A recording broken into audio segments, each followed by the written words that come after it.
Welcome to the deep dive. We basically do the digging for you, pulling out the key stuff from interesting sources so you get the insights fast. hmm Today, we're looking at a real classic guide to life, Bertrand Russell's The Conquest of Happiness. Yeah, we've really spent some time with Russell's ideas and looked at some analysis too, trying to boil down his philosophy on, well, living a better, more fulfilled life. Exactly. And our mission here is to unpack the core message, the real heart of the book, and see how it connects to your everyday life, your own growth, and maybe even how we view the world. It's about finding a practical philosophy, something that actually works. Right. And I'm here to help bridge those, let's say, enduring philosophical ideas from Russell to what we actually face today. His thinking is just so clear, it gives a great framework for thinking about our own happiness. Okay, fantastic. So let's dive right into part one of the book. This is where Russell really digs into the causes of unhappiness in, well, modern life, things that still feel very relevant. Definitely. Chapter 1, Unhappiness in Modern Life. It starts with this paradox, doesn't it? We have all this material progress, things are better in many ways, Yeah. but there's still this kind of spiritual or maybe emotional unrest, a feeling of unease. Right. Russell's point seems to be that progress isn't enough if we lack meaningful engagement or a sense of purpose. It leaves you feeling hollow. Have you ever felt that disconnect? Oh, absolutely. You strive, you achieve, you get the thing. Mm-hmm. And then it's like, okay, now what? That's a very common feeling, I think. Yeah. And then Russell moves on to competition. That's chapter three. He basically argues that our constant drive to beat others, to get ahead, Right. it actually backfires. How so? Well, it creates anxiety, right? Okay. And it stops us from actually enjoying what we achieve. The takeaway seems to be this relentless competition stresses us out and stops us feeling satisfied. It's fascinating how deep that runs in society, isn't it? This constant measuring up. It just fuels this cycle of wanting more, never really appreciating what's already there. Yeah. Russell has this great image, the treadmill. Oh, yeah, the treadmill analogy. Exactly. People running hard, putting in loads of energy, but they're trapped. They don't realize they aren't actually bound to it, and they're not really getting anywhere in terms of genuine happiness or contentment. That image really sticks. And it kind of leads into chapter four, doesn't it? Boredom and excitement. hmm Russell saw this modern, almost pathological fear of boredom, this need for constant stimulation. Which, ironically, he says, leads to a deeper kind of emptiness. Yeah. I mean, I know that feeling. Scrolling endlessly, just looking for something to grab your attention, to fill the It's space. like this constant search for external hits of excitement Yeah. masks a lack of inner peace or contentment. Is it? We lose the ability to to find joy in quiet, simple things. Right. We miss out on reflection. Exactly. And nurturing our inner world. Okay, and then chapter six hits pretty hard. Envy. Russell's point is that focusing on what others have, on their perceived happiness, it actually blinds us to our own good things, our own achievements. It's so easy to fall into that trap, isn't it? Especially today. Tell me about it. Social media makes it almost impossible to avoid sometimes. Precisely. And envy is just, well, it's destructive. It pulls your focus outward, but in a really negative way. He suggests overcoming it means developing more self-awareness, appreciating your own journey, your own progress. Stop the comparisons. Easier said than done sometimes, but yeah, makes sense. And the last big cause of unhappiness he flags in this section is in chapter 9, fear of public opinion. hmm Worrying about what others think. Yeah, the idea that caring too much about judgment holds us back, stifles our true selves.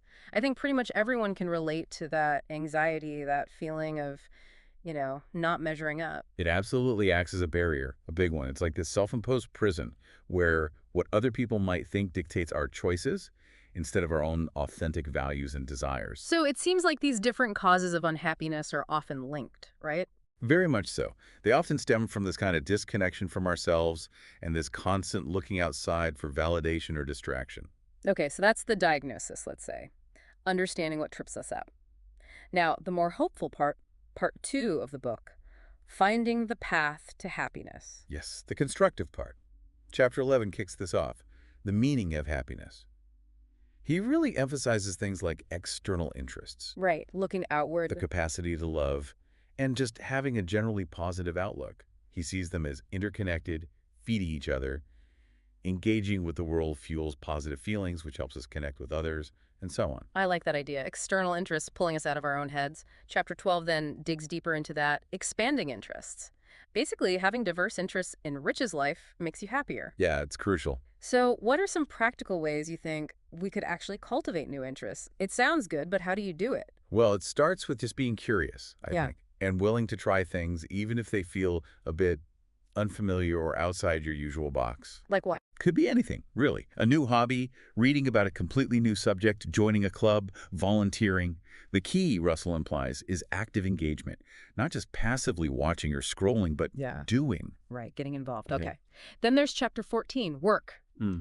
He stresses how important it is for work to be meaningful, not just about the money. I think that resonates hugely today, people searching for purpose in their jobs. Absolutely. Work that feels like it matters, even in a small way, gives you a sense of accomplishment, contributes to well-being. It's about feeling your efforts have value. Yeah, definitely. And then a big one, chapter 15, love. Yes. Russell sees love as his deep source of happiness, Hmm. not just romantic love, but affection, genuine care for others. He has that really striking quote, doesn't he, about how we've gotten used to a godless universe, but we're not yet used to a loveless one. Hmm. And only when we are will we understand what atheism really means. That just powerfully underlines how fundamental connection is for us. It's compelling, yeah. Yeah. He recognizes this deep psychological need we have for connection, for affection, even if we're not religious. Mm. He's not talking about some fluffy, sentimental idea of love, No. but acknowledging its core role in our happiness, our sense of belonging. Yeah. He suggests lacking love is actually a bigger challenge to our well-being than lacking religious faith. He also makes that point about wealth, right? That making everyone rich wouldn't fix unhappiness if the rich themselves are still miserable. Exactly. And he links that to education, saying cruel education, how can people subjected to that provide a good education? It makes you really question what creates happiness beyond just stuff and what good education actually looks like. Precisely. For Russell, real happiness goes way beyond money. Yeah. And a truly good education isn't just about cramming facts or winning competitions. It's about nurturing empathy, love, personal growth, developing people who can find joy and meaning in all sorts of things. It's a much richer picture. He also observes something interesting about aging, that our love of life can actually increase as we get older. How does he figure that? Well, he suggests it's because we maybe figure out what we truly desire, we let go of the impossible dreams, and we shift our focus outwards more. Ah, okay, less inward looking. Yeah, he criticizes too much self-reflection, actually called it unhealthy sometimes. He really pushes for external interests to combat unhappiness, though he admits, moderate self-awareness is useful. And it's balance. Seems so. He even talks about external discipline as a potential path to happiness for people who are maybe too self-absorbed.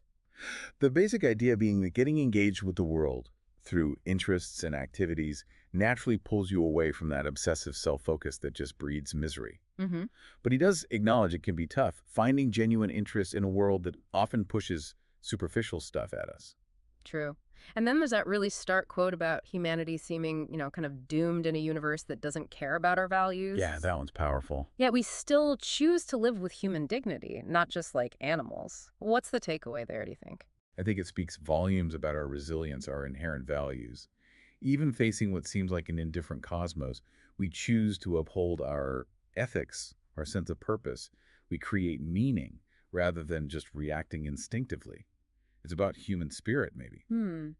He also touches on how we've moved away from reading the classics, the ancient texts, Right. and he wonders what effect that has on modern writers when they try to talk about deep human feelings like emptiness. He mentions Ecclesiastes, distinguishing the feeling of emptiness from how we talk about it intellectually. Yeah, he suggests the feeling itself is timeless. Right. The emptiness isn't new. Yeah.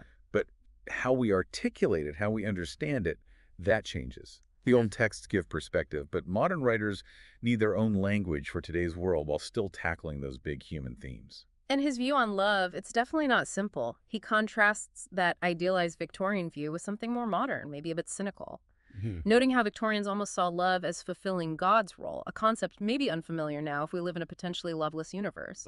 Is he knocking love down or lifting it up there? It feels like he's doing both, in a way. Critiquing the overly romantic, unrealistic notions, Okay. but also stressing just how profoundly important it is, especially in a secular age.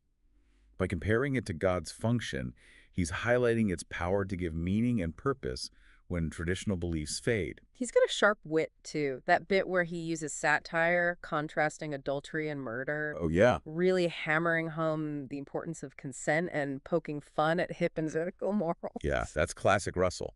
Challenging the conventional wisdom, pushing for a more rational, humane ethics based on harm and consent, not just old rules. He then brings up Byronic unhappiness, this kind of trendy melancholy. Right, like being fashionably sad. Yeah, and he links it to greed and being detached from nature, from simple things, suggesting that real connection, whether it's love or nature, is a healthier way to be than indulging in that sort of gloomy self-absorption. It seems he really values authenticity, doesn't he?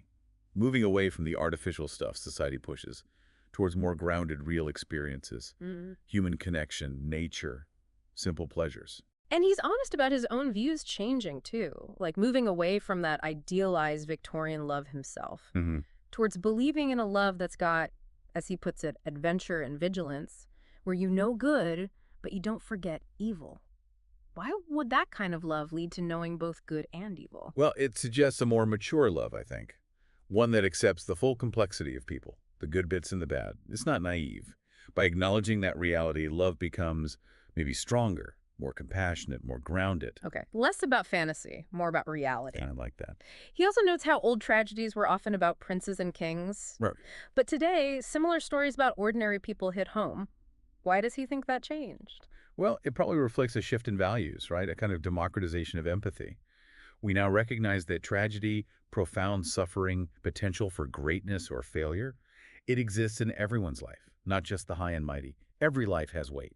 Yeah, that makes sense. Yeah. And he compares Sin of the Poet's almost darkly funny death with the big tragedies of Caesar, Brutus, Cassius, Mm-hmm. and suggests modern tragedies should maybe focus more on societal issues, not just individual fates. He mentions a play, Toller's Mass Man. Right.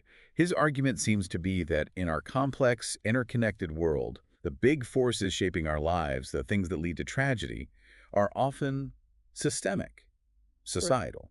So modern drama needs to reflect that wider context. And back to the treadmill analogy, people running on the spot in competition, not realizing they're not really bound to it or getting anywhere.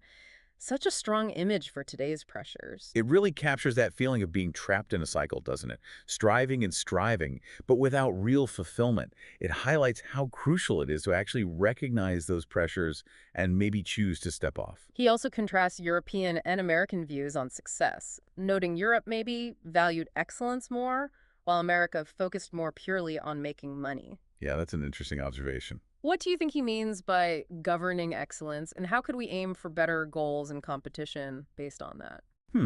Governing excellence. I suspect he means a focus driven by mastery, by high standards, by the quality of the work itself, like intrinsic motivation, basically, Yeah. not just chasing the external reward like money or status. So doing it for the sake of doing it well. Right. And pursuing better goals in competition might mean prioritizing personal growth, making a real contribution, finding joy in the process, rather than just beating the other person. Okay. And finally, he really emphasizes the non-material stuff, doesn't he? Nature, art, conversation, reason. These are vital for a meaningful life. Absolutely. And he warns against having an overdeveloped will, like pure ambition, if it overrides reason and feeling, especially linking it to that competitive, maybe puritanical mindset. He calls them modern dinosaurs. Yeah, it's a warning against becoming too narrow, too driven by just one aspect of ourselves, like ambition, at the expense of our emotional lives, our intellect, our connection to the wider world. Disconnecting from the richness life offers beyond just winning. So, putting it all together, this deep dive into Russell, it seems the path to conquering unhappiness is about, first, recognizing the traps, like that relentless competition, envy, fear, Understanding the causes? and then consciously choosing to cultivate things outside ourselves. External interests, genuine love and connection, facing reality, finding meaning beyond just money or status. Precisely. Russell's message, I think, is enduring. A fulfilling life isn't about chasing fleeting highs or external validation. It's about cultivating your inner world, connecting authentically with others and with activities you value, and living with a sense of purpose. Yeah. And for you listening, as you think about all this, maybe ask yourself, What's my treadmill? What pressures, internal or external, keep me running without feeling like I'm getting anywhere meaningful? That's a great question. And maybe what's just one small thing you could do, perhaps even today, to start stepping off that treadmill, to pursue something that feels more authentic, more aligned with your own values and interests? Just something to mull over. Well, thank you for joining us for this exploration of Bertrand Russell's ideas. We really hope it's given you some valuable food for thought on finding your own path to a more fulfilling life.